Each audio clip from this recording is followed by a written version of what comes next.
જલ્દીથી પિંકી ચકલી બે ઈંડાને જન્મ આપે છે.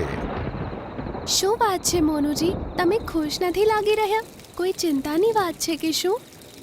આપણા બંને બચ્ચા જલ્દી જ આપણી સામે હશે એ વાતની મને બહુ ખુશી છે, પણ એમના ભવિષ્યની ચિંતા પણ તો કરવી પડશે ને.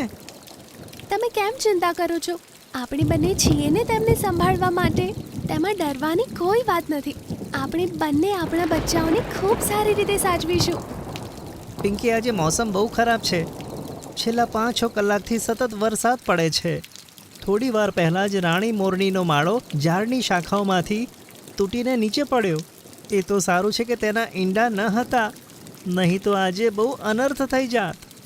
હે ભગવાન, હું તો કેટલાય દિવસોથી માળામાંથી બહાર જ નથી નીકળી, એટલે મને ખબર જ નથી કે આજુબાજુ શું ચાલી રહ્યું છે. બિચારા રાણી બહેન કેટલી તકલીફમાં હશે ને. રાણી તો તકલીફમાં છે જ, પણ સાથે આપણને પણ ખતરો છે.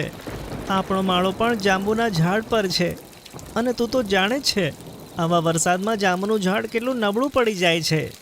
જો આપણો માળો જ તૂટી જશે તો આપણા થનાર બચ્ચાઓનું શું થશે? શુભ શુભ બોલો જી, તેવું કંઈ જ નહીં થાય. મને ભગવાન પર પૂરો ભરોસો છે. તે આપણી સાથે આટલું ખોટું તો ના કરી શકે.